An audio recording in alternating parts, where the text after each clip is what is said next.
మా latest videos కోసం channel subscribe చేసి గంట సింబల్ యాక్టివేట్ చేసుకోండి. ఈరోజే పౌర్ణమి. మాఘ పౌర్ణమి పంచాంగం ప్రకారం ప్రతి నెల పౌర్ణమి వస్తుంది. కానీ కొన్ని పౌర్ణములు అత్యంత శక్తివంతమైనవిగా, విశేషమైన ఫలితాలను ఇచ్చేవిగా మన శాస్త్రాలు చెప్తూ ఉన్నాయి. అలాంటి అతి శక్తివంతమైన అతి పెద్ద పౌర్ణమే ఇది. ఈరోజు చంద్రుడు తన 16 కలలతో పరిపూర్ణంగా ప్రకాశిస్తాడు. ఈ పౌర్ణమి రోజున మనం చేసే ఏ చిన్న పరిహారమైనా, ఏ చిన్న పూజ అయినా సరే, అది 1000 రెట్ల ఫలితాలను ఇస్తుంది. ఎందుకంటే ఈ రోజున ప్రకృతిలో, వాతావరణంలో దైవిక శక్తులు చాలా ఎక్కువగా సంచరిస్తూ ఉంటాయి. మనం చేసే పూజలు, జపాలు, పరిహారాలు నేరుగా ఆ దేవతలకు చేరి మన కోరికలు వెంటనే నెరవేరుతాయి. ముఖ్యంగా ఈరోజు రాత్రి 11 గంటలలోపు ఉప్పుతో ఒక చిన్న పరిహారం చేస్తే చాలు. తరతరాల దరిద్రము, కష్టాలు, అప్పుల బాధలు, అనారోగ్య సమస్యలు అన్నీ తొలగిపోయి కూర్చుని తిన్నా తరగని ఐశ్వర్యము, ఆస్తి, సిరి సంపదలు వస్తాయి. ధన సమస్యలు పోయి కోరినంత ధనం వచ్చిపడుతుంది. అంతేకాదు, ఈ ఉప్పు పరిహారం చేస్తే ఆ పరమేశ్వరుడి అనుగ్రహంతో పాటు లక్ష్మీదేవి కటాక్షం కూడా మన ఇంటిమీద, మన మీద ఎల్లప్పుడూ ఉంటుంది. ఈ ఉప్పు పరిహారం అంతా శక్తివంతమైనది, అంతా గొప్పది. మరి ఇంతకీ ఈ పౌర్ణమి రోజు ఉప్పుతో ఏం చేయాలి, ఏం చేస్తే కూర్చుని తిన్నా తరగని ఆస్తి వస్తుంది అనే విషయాన్ని ఇప్పుడు మనం ఈ వీడియోలో వివరంగా తెలుసుకుందాము. ఫ్రెండ్స్, ఈ వీడియో చూసే ముందు ఓం నమఃశివాయ అని ఒక చిన్న కామెంట్ చేయండి.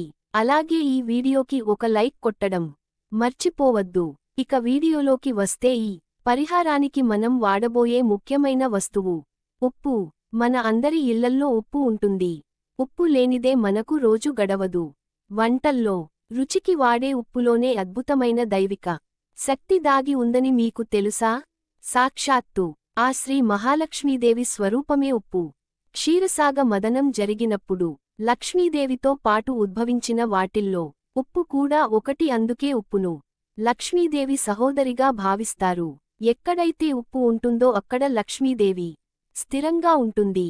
ఉప్పుకు ఉన్న గొప్ప గుణం ఏమిటి అంటే, అది తన చుట్టూ ఉన్న ప్రతికూల శక్తిని, అంటే నెగిటివ్ ఎనర్జీని పూర్తిగా గ్రహించేస్తుంది.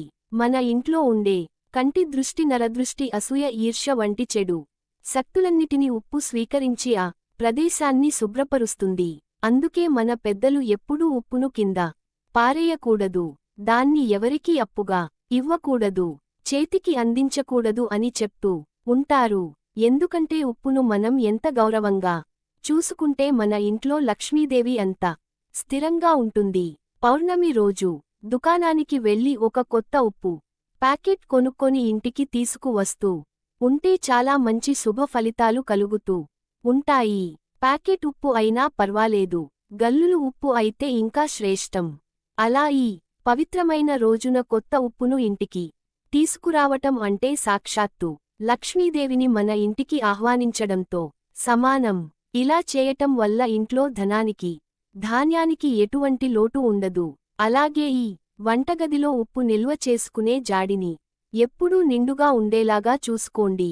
ఉప్పు జాడి ఖాళీగా ఉంటే ఆ ఇంట్లో దరిద్రం తాండవిస్తుంది. కాబట్టి ఈరోజు కొన్న కొత్త ఉప్పుతో మీ జాడిని నింపండి. ఇది ఈరోజు మీరు చేయాల్సిన మొదటి పని. ఇలా చేయడం వల్ల మీ ఇంట్లోకి ధనాకర్షణ మొదలవుతుంది. మనం ఉప్పుతో ఈరోజు రాత్రి ఏం చేయాలంటే, ఈ పరిహారం ఈరోజు రాత్రి 6 గంటల నుండి 11 గంటల మధ్యలో ఎప్పుడైనా చేసుకోవచ్చు. ఈ సమయం చాలా శక్తివంతమైనది. ఈ పరిహారానికి కావలసిన వస్తువులు చాలా సులభంగా దొరికేవే, కానీ వాటి ప్రభావం మాత్రం అమోఘమైనవి. ముందుగా ఒక మట్టి పాత్రను తీసుకోండి. మట్టి కుండలో వండిన ఆహారం ఎంత రుచిగా, ఆరోగ్యంగా ఉంటుందో, మట్టి పాత్రలో వెలిగించిన దీపానికి కూడా అంతటి శక్తి ఉంటుంది. మట్టి మనకు పంచభూతాలలో ఒకటి. ఇది స్థిరత్వాన్ని సూచిస్తుంది. మీ దగ్గర మట్టి పాత్ర లేకపోతే ఒక చిన్న గాజు గిన్నె లేదా ఏదైనా పింగాణి గిన్నె అయినా తీసుకోవచ్చు. కానీ స్టీలు, ప్లాస్టిక్ వంటివి వాడకూడదు. ఇప్పుడు మీరు తీసుకున్న ఆ మట్టి పాత్ర లేదా గిన్నెలో నిండుగా గల్లులు ఉప్పు వేయండి. గిన్నె అంచుల వరకు ఉప్పుతో నింపాలి. గుర్తుంచుకోండి, ఈ ఉప్పు సాక్షాత్తు లక్ష్మీదేవి స్వరూపం. ఈ ఉప్పు మన ఇంట్లో ఉన్న జీవితంలో ఉన్న ఆర్థిక సమస్యలను ప్రతికూల శక్తులను గ్రహించడానికి సిద్ధంగా ఉంది. ఇప్పుడు ఆ ఉప్పు మీద 5 లవంగాలను రౌండ్గా పెట్టండి. లవంగాలు మనందరికీ తెలుసు ఘాటైన సువాసనను కలిగి ఉంటాయి. తాంత్రిక ప్రాశ్రంలో ధనాకర్షణకు లవంగాలను ఎక్కువగా వాడుతూ ఉంటారు. లవంగాలకు మనసులో ఉన్న కోరికలను నేరుగా నెరవేర్చే శక్తి ఉంటుంది కనుక లవంగాలను తీసుకొని ఆ లవంగాలను ఉప్పు మీద గుండ్రంగా ఒక వలయం లాగా పేర్చండి. ఇది ఒక శక్తి వలయాన్ని నిర్మించడం లాంటిది. ఇది మీ సంపదకు ఒక రక్షణ కవచంలా పనిచేస్తుంది. లవంగాల వలయం మధ్యలో ఉండే ఉప్పు మధ్య భాగంలో కొద్దిగా పసుపు, దాని మీద కొద్దిగా కుంకుమ వేయండి. పసుపు గురు గ్రహానికి సౌభాగ్యానికి ప్రతీక. కుంకుమ సాక్షాత్తు అమ్మవారి స్వరూపం. పసుపు కుంకుమ లేనిదే ఏ శుభకార్యము జరగదు. ఈ రెండిటిని అక్కడ ఉంచడం ద్వారా మనం ఆ శ్రీ మహాలక్ష్మీదేవిని సకల దేవతలను ఆవాహన చేసుకున్నాము. ఆ తర్వాత ఈ పసుపు కుంకుమ పైన కొంచెం ఆవాలను కూడా వేయండి. ఒక అర స్పూన్ ఆవాలు వేస్తే చాలు. ఆవాలు చాలా శక్తివంతమైనవి. మన కష్టాలను తొలగించి మన జీవితాన్ని మార్చేసే శక్తి ఆవాలకు ఉంటుంది. ధనాన్ని ఆకర్షించే శక్తి కూడా ఆవాలకు ఉంటుంది కనుక ఆవాలు కూడా వేయండి. ఆ తర్వాత ఒక ఉమ్మెత్త కాయ తీసుకోండి. ఉమ్మెత్త చెట్టు గురించి మీ అందరికీ తెలిసే ఉంటుంది. ఉమ్మెత్త పువ్వులు, కాయలు, ఆకులు అంటే ఆ పరమశివుడికి అత్యంత ప్రీతికరం. శివుడిని అభిషేకించేటప్పుడు, పూజించేటప్పుడు ఉమ్మెత్త పువ్వులను సమర్పిస్తే ఆయన వెంటనే ప్రసన్నుడు అవుతాడు.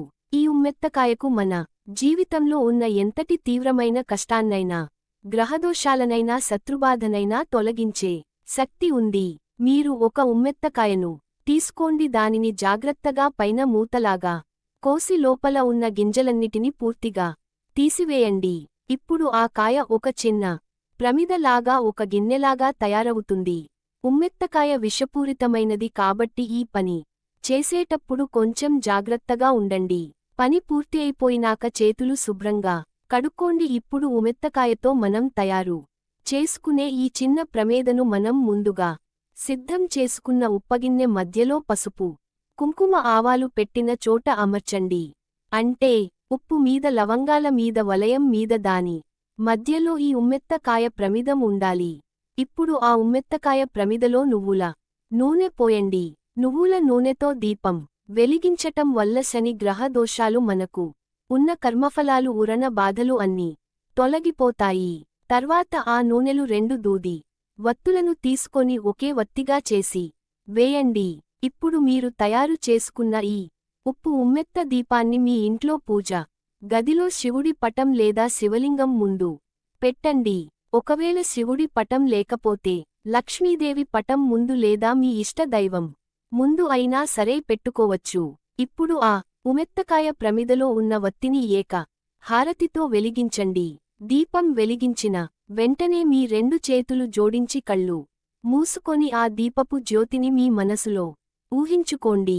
ఈరోజు ఇంతటి శక్తివంతమైన పౌర్ణమి తిథినాడు ఆ పరమశివుడికి ప్రీతిపాత్రమైన ఉమ్మెత్తకాయలో లక్ష్మీ స్వరూపమైన ఉప్పు మీద నేను ఈ దీపాన్ని వెలిగిస్తూ ఉన్నాను అని సంకల్పం చెప్పుకోండి.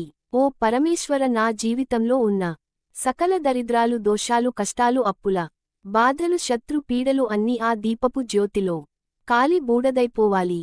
నా ఇంట్లో సిరి సంపదలు స్థిరంగా ఉండాలి. నాకు కూర్చుని తిన్నా తరగని ఐశ్వర్యాన్ని ప్రసాదించు తండ్రి అని మనస్ఫూర్తిగా, పూర్తి నమ్మకంతో ప్రార్థించండి. మీ కుటుంబ సభ్యులందరూ బాగుండాలని, అందరూ ఆరోగ్యంగా, ఆనందంగా ఉండాలని కోరుకోండి. మీకు ఉన్న తీరని కోరిక ఏదైనా ఉంటే, ఉదాహరణకు ఉద్యోగము, వివాహము, సంతానము, గృహ నిర్మాణము వంటివి ఏవైనా సరే ఆ కోరికను ఆ జ్యోతి ముందు చెప్పుకోండి. ఒక 5 లేదా 10 నిమిషాల పాటు ఆ దీపం దగ్గరే ప్రశాంతంగా కూర్చొని మీ మనసులోని భారాన్నంతా దేవుడి పాదాల దగ్గర ఉంచండి. ఈ పరిహారం చేస్తున్నంతసేపు మీ మనసులో ఎటువంటి చెడు ఆలోచనలు, సంశయాలు ఉండకూడదు. పూర్తి నమ్మకమే ఈ పరిహారానికి బలం. ఈ పరిహారం యొక్క శక్తిని ఒక్కసారి అర్థం చేసుకోండి. కింద ఉన్న ఉప్పు మీ ఇంట్లో, మీ జీవితంలో ఉన్న సమస్త ప్రతికూలతలను లాగేస్తుంది. దాని మీద ఉన్న లవంగాలు ధనాకర్షణ శక్తిని ఒక వలయంలా బంధించి ఉంచుతాయి. మధ్యలో ఉన్న పసుపు కుంకుమలు శుభాన్ని సౌభాగ్యాన్ని సూచిస్తాయి. ఆవాలు మీ కష్టాన్ని తొలగిస్తాయి. అన్నిటికన్నా ముందుగా లేదా ముఖ్యంగా శివుడికి ఇష్టమైన ఉమ్మెత్తకాయలో వెలుగుతున్న ఈ దీపం మీ కష్టాలను నేరుగా శవయ్య దగ్గరకు తీసుకొని వెళ్లి వాటిని కాల్చివేస్తుంది. ఇది ఒక సాధారణ దీపం కాదు, మీ తలరాతను మార్చే శక్తివంతమైన తాంత్రిక దీపం. ఈ దీపం వెలిగినంతసేపు మీ ఇంట్లో ఒక అద్భుతమైన సానుకూల శక్తి ప్రవహిస్తుంది. రాత్రి 11 గంటల వరకు దీపం వెలుగుతూ ఉండనివ్వండి. ఆ తర్వాత అదే దానంతట అదే కొండెక్కినా పర్వాలేదు. మీరు నిద్రపోయే ముందు ఆ దీపానికి నమస్కరించి నిద్రపోండి. మరుసటి రోజు ఉదయం స్నానం చేశాక ఆ దీపం దగ్గరకు రండి. ఆ ఉమ్మెత్తకాయ, అందులోని నూనె వత్తి, అలాగే బౌల్లోని ఉప్పు, లవంగాలు, ఆవాలు అన్నీ మీ కష్టాలను దరిద్రాలను గ్రహించి ఉంటాయి. కాబట్టి వాటిని ఎట్టి పరిస్థితుల్లోనూ ఇంట్లో ఉంచుకోకూడదు. ఆ గిన్నెలోని ఉప్పు, లవంగాలు, ఆవాలు, పసుపు, కుంకుమ, మెత్తకాయ అన్నిటినీ కలిపి ఒక కవర్లో వేసి మీ ఇంటి నుండి దూరంగా ఎవరు తొక్కని ప్రదేశంలో, ఏదైనా పారే నీటిలో గాని చెట్ల మొదట్లో గాని వేసేయండి. వాటిని పారేసి వెనక్కి తిరిగి చూడకుండా ఇంటికి వచ్చేయండి. మీరు పరిహారానికి వాడిన గిన్నెను శుభ్రంగా కడిగి మళ్లీ పూజకు లేదా ఇంట్లో వాడుకోవచ్చు. ఈ ఒక్క పరిహారం చాలు, మీ జీవితంలో మీరు ఊహించిన అద్భుతమైన మార్పులు చూస్తారు. ఏళ్ల తరబడి పట్టి పీడిస్తున్న ఆర్థిక సమస్యలు, అప్పుల బాధలు, అనారోగ్యాలు అన్ని మటుమాయం అవుతాయి. ధన ప్రవాహానికి ఉన్న అడ్డంకులన్నీ తొలగిపోతాయి. 4 వైపుల నుండి డబ్బు మిమ్మల్ని వెతుక్కుంటూ వస్తుంది. ఉద్యోగ వ్యాపారాలలో అభివృద్ధి ఉంటుంది. ఇంట్లో ప్రశాంతమైన వాతావరణం నెలకుంటుంది. భార్యాభర్తల మధ్య ఉన్న గొడవలు సమసిపోతాయి. అన్నిటికన్నా ముఖ్యంగా ఆ పరమశివుడి సంపూర్ణ అనుగ్రహం, లక్ష్మీదేవి కటాక్షం మీకు లభిస్తాయి. దీనివల్ల మీకు వచ్చే సంపద స్థిరంగా ఉంటుంది. కూర్చుని తిన్నా తరగని ఆస్తిపాస్తులు మీకు కలుగుతాయి.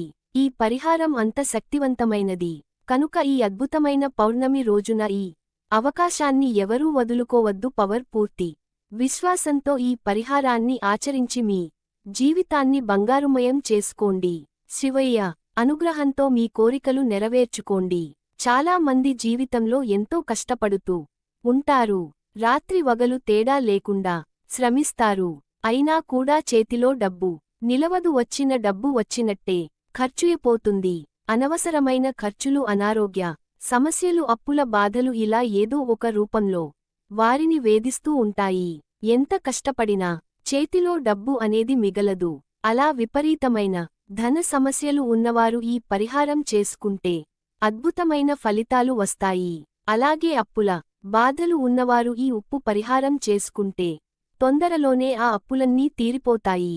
లక్ష్మీదేవి అనుగ్రహం కలుగుతుంది. కూర్చుని తిన్నా తరగని ఆస్తి వస్తుంది.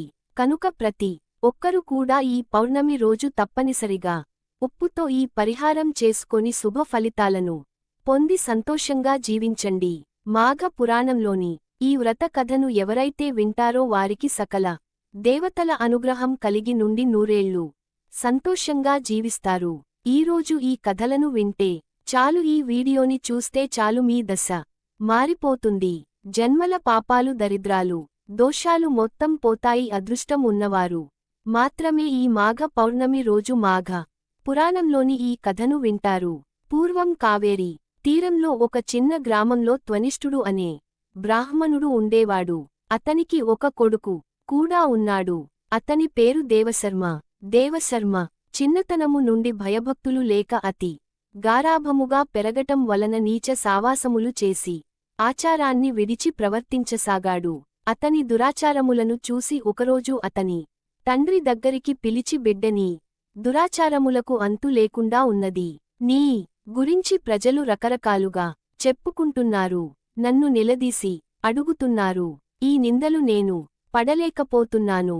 ఈరోజు మాఘమాస పౌర్ణమి కాబట్టి నీవు నదీ స్నానం చేసి వాన్ని ఆరాధించు. దీనివల్ల నీవు చేసిన పాపములు తొలగిపోవటమే కాకుండా నీకు మోక్ష ప్రాప్తి కూడా కలుగుతుంది అని బోధించాడు. అప్పుడు దేవశర్మ తన తండ్రితో తండ్రి స్నానము చేయమనేది ఒంటి మురికి పోవడానికి మాత్రమే, కాని వేరు కాదు స్నానం చేసి పూజలు చేసినంత మాత్రాన భగవంతుడు కనిపిస్తాడా అని వ్యతిరేకార్థములతో పెడసరిగా సమాధానం ఇచ్చాడు. కుమారుని సమాధానము విని ఆ తండ్రి ఓరి నీచుడ మాఘమాస ఫలమును అంత చులకనగా భావిస్తున్నావా నీవు? అడవిలో ఉండే రావి చెట్టు త్వరలో ఎలుక రూపంలో బ్రతికెదవుగాక అని శపించాడు. ఆ శాపంతో కుమారుడైన దేవశర్మకు జ్ఞానోదయమై భయపడి తండ్రి పాదములపై పడి తండ్రి నన్ను క్షమించు, అజ్ఞానాంధకారంలో పడి దైవమును దైవ కార్యములను ఎంతో చులకన చేసి వాటి ప్రభావములను గ్రహింపలేకపోయాను. ఇప్పుడు నాకు ప్రాయశ్చిత్తము కలిగింది, కాబట్టి కరుణించి నాకు ఆ శాప విమోచనం ఎప్పుడు ఎలా కలుగుతుందో వివరించండి అని వేడుకున్నాడు. అప్పుడు దేవశర్మ బిడ్డనా, శాపమును అనుభవిస్తూ మూషికమవై సంచరిస్తున్న సమయంలో నువ్వు ఎప్పుడు మాగ మహత్యమును వినగలవో అప్పుడు నీకు పూర్వదేహ స్థితి కలిగి ముక్తిని పొందగలవు అని శాప విమోచన మార్గాన్ని కుమారుడికి చెప్పి ఊరడించాడు. వెంటనే దేవశర్మ ఎలుక రూపాన్ని పొంది అడవికి చేరుకొని ఒక రావి చెట్టు తొర్రలో దూరి నివసిస్తూ పళ్ళు ఫలాలు తింటూ జీవించసాగాడు. ఆ అడవి కావేరి నది తీరంలో ఉండటం వల్ల స్నానం చేయడానికి నదికి వెళ్లేవారు కాసేపు ఈ ఎలుక నివాసం ఉన్న రావి వృక్షం నీడలో కొంతసేపు విశ్రమించి లోకాభి రామాయణం చర్చించుకుంటూ నదికి వెళ్తూ ఉండేవారు. ఇలా కొంతకాలమైన తర్వాత మాఘమాసంలో ఒక పౌర్ణమి నాడు మహర్షి విశ్వామిత్రుల వారు శిష్య సమేతంగా కావేరి నదిలో స్నానం చేసేందుకు బయలుదేరారు. స్నానంతరం దూరాభారపు ప్రయాణపు బడలిక చేత మూషకము ఉన్న ఆ వృక్షం కింద ఆగారు. అక్కడ కూర్చుని శిష్యులకు మాఘ పురాణము వివరించసాగారు. ఈలోగా రావి చెట్టు త్వరలో నివసిస్తున్న మూషకము వీరి దగ్గరనున్న పూజా ద్రవ్యములలో ఏదైనా తినే వస్తువు దొరుకుతుందేమో అని బయటకు వచ్చి చెట్టు మొదట నక్కి చూడసాగింది. అదే సమయంలో ఒక కిరాతకుడు అటుగా వస్తూ ఉన్నాడు. విశ్వామిత్రుడి దగ్గరికి వచ్చిన ఆ కిరాతి వీడికి ఆయన గొప్పవాడనే విషయానికి అర్థమైపోయింది. అందువలన ఆయన తన జీవితం పట్ల అసంతృప్తిని విశ్వామిత్రుడి దగ్గర వ్యక్తం చేస్తాడు. తన జీవితానికి ఒక మంచి మార్గాన్ని చూపించమని కోరతాడు. అడవిలో తిరుగుతూ ఇతర జీవాలను హింసిస్తూ తన ఆకలిని తీర్చుకుంటూ గడపటంలో అతనికి సంతోషం లేదని చెప్తాడు. అందువలన ఇకపై తాను ఇలాంటి జన్మను ఎత్తకుండా మంచి మార్గం ఏదైనా ఉంటే సెలవీయమని కోరతాడు. అప్పుడు విశ్వామిత్రుల వారు మాఘవ్రత మహత్యాన్ని వినటం వలన సమస్త పాపాలు దోషాలు శాపాలు తొలగిపోతాయని ప్రశాంతమైన జీవితము మరణం అనంతరం స్వర్గప్రాప్తి కలుగుతుందని అంటాడు. అయితే అదేదో తనకు చెప్పమని ఆ కిరాతుడు కోరతాడు. అందుకు అంగీకరించిన విశ్వామిత్రుడు మాఘమాస విశిష్టతను మాఘ పౌర్ణమి విశిష్టతను స్నానం జపం దానం ఉపవాసం నశ్రవణం మొదలైన వాటి గురించి వివరంగా చెప్తాడు. అలా విశ్వామిత్రుడు ఆ కిరాతకుడికి మాఘవ్రత మహత్యం గురించి చెప్తూ ఉండగా ఆ చెట్టుతరలోని ఎలుక వింటుంది. ఫలితంగా ఎలుక రూపంలోనే దేవదత్తుడికి శాప విమోచనం అవుతుంది. అప్పుడు దేవదత్తుడు వచ్చి విశ్వామిత్రుడికి నమస్కరించుకొని తన వృత్తాంతం అంతా చెప్పి అక్కడి నుంచి వెళ్ళిపోతాడు. ఆ తర్వాత కాలంలో ఆ కిరాతకుడికి కూడా ఉత్తమ గతులు కలుగుతాయి. కనుక ఇహములో సిరి సంపదలు పరలోకమున మోక్షము కోరువారు తప్పక ఈ మాఘ పురాణమును చదివి ఇతరులకు వినిపించవలెను. కాబట్టి మాఘ పౌర్ణమి పరమ పవిత్రమైనది. ఈరోజు తప్పనిసరిగా నది స్నానం చేయాలి. నదులు, కొలనులు, చెరువులు, బావులు ఇలా ఎక్కడో ఒక చోట స్నానం చేయాలి. ఏది కుదరని వారు ఇంటి వద్ద స్నానం చేసుకొని స్నానం చేయు సమీపంలో 3 సార్లు గంగ గంగ గంగ అని అనుకోవాలి. అంతేకాదు ఈరోజు స్నానం చేయకుండా ఉండకూడదు. మాఘ పౌర్ణమి రోజు స్నానం చేయకుండా ఉంటే పిశాచాలుగా జన్మిస్తారని పురాణాలు వెల్లడిస్తూ ఉన్నాయి. వీడియో నచ్చితే లైక్ చేయండి, షేర్ చేయండి. బట్ సబ్స్క్రైబ్ చేసుకోవడం మర్చిపోవద్దు.